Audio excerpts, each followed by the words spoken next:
Eléyìí sọ fún wa pé irú àwọn trader tá a ní nínú ọjà, a ní àwọn trader lóríṣiríṣi.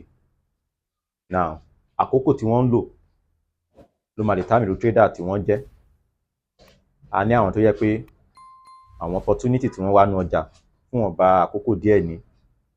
A tún wá ní àwọn tó yẹ pé wọ́n lè dúró sínú ọjà fún ọjọ́ pípẹ́. Àwọn míì ọjọ́ wọn tún máa pọ̀ jura lọ. Now, ta ló lè dárúkọ alákọ̀ọ́kọ́? Position, okay. Ẹ̀yin náà, swing, daddy, day, okay. So a máa bẹ̀rẹ̀ gẹ́gẹ́ bí àwọn àkókò yẹn mọ́ ṣe gùn sí, bẹ́ẹ̀ ni a ṣe máa bẹ̀rẹ̀. So alákọ̀ọ́kọ́, a pè wọ́n ní scalp, àwọn scalp trader. Tá bá ní èèyàn jẹ́ scalp trader, irú àwọn trader bí eléyìí wọn ò fẹ́ pẹ́ sínú ọjà, wọn ò fẹ́ pẹ́ nínú ọjà. Níwọ̀nba àkókò kékeré tí wọ́n bá ti ṣe rírà títà, ó ti tẹ́ wọn lọ́rùn. And then stop loss wọn kì í máa ń gùn, ó máa ń kéré. Torí tí wọn bá fẹ́ pẹ́ nínú ọjà, bẹ́ẹ̀ náà ni stop loss wọn náà kò gbúdọ̀ tóbi náà, ó gbúdọ̀ kéré. Ìyẹn túmọ̀ sí pé take profit wọn náà at least ó gbúdọ̀ jẹ́ ìlọ́po méjì tàbí mẹ́ta. Now, irú àwọn trader bí eléyìí, ta ló lè sọ àkókò tí wọ́n máa ti ń bẹ̀rẹ̀? 4 hours. So wọ́n máa ń bẹ̀rẹ̀ láti 4 hours. Ta ló lè sọ àkókò tí wọ́n ti máa ń wọlé? 15 or 5 minutes. But èmi advice irú àwọn tó bá ń scalp yẹn pé kán máa lo 15 minutes because 5 minutes yẹn àwọn trade tí ènìyàn máa rí bẹ́ẹ̀ á ti pọ̀ jù, and then most of àwọn trade yẹn wọn kì í máa fi bẹ́ẹ̀ ń jiná dénú dáadáa. So á dáa kán máa lo 15 minutes. Ṣùgbọ́n nígbà míì wọ́n lè lo 5 minutes, bóyá candlestick kan fẹ́ fi wọlé 15 minutes, bóyá candlestick yẹn ó ti gùn jù. Tí candlestick yẹn bá ti gùn jù, wọ́n lè wá lo 5 minutes kan fi wọlé. So 5 minutes yẹn máa jẹ́ bí retracement sínú 15 minutes yẹn. Now, 15 minutes tàbí 5 minutes. So eléyìí tó tẹ̀lé ni a máa pè ní day trader. Day trader.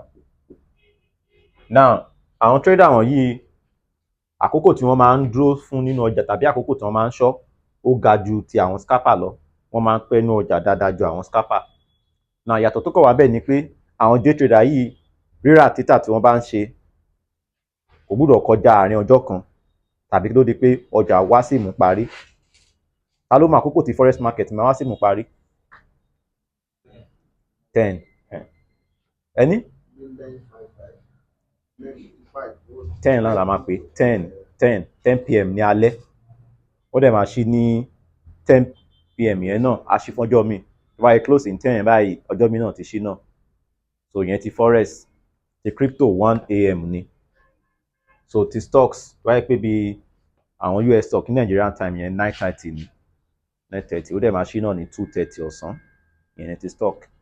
So ti gold máa ń ṣí ní 11 PM ní ti gold, a tó close náà ní 11 PM. So àwọn tá bá ń trade àwọn kìnìún yẹn a gbọ́dọ̀ mọ time àkókò wọ̀nyẹn.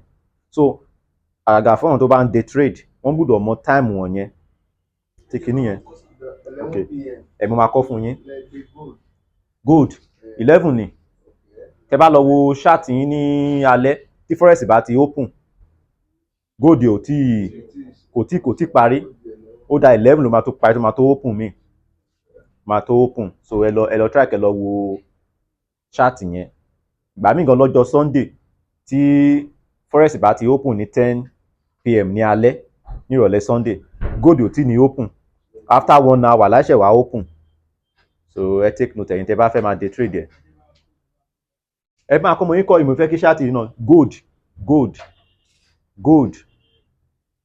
11 PM.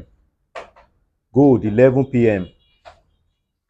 So 11 PM ni gold. Ǹjẹ́ bá ń trade gold 11 PM. Ní Nigerian time ni o. Nigerian time 11 PM. But ti forex 10 PM ni. Ó dẹ̀ máa tó bá ti ṣí bẹ́ẹ̀ fún ọjọ́ míì fún new day. Ó tún máa yípo wákàtí 24 a tó parí sí 11 PM yẹn náà. So tí ọ̀sẹ̀ tuntun bá ti ṣí ní ọjọ́ Sunday ní ìrọ̀lẹ́ ní ọ̀sẹ̀ tuntun máa ń ṣí nínú forex ìyẹn 10 PM. Ní gold interest 11 PM. Ṣùgbọ́n àkókò yẹn máa ń change nígbà míì. during àwọn winter summer kìíní wọ̀nyẹn ó máa ń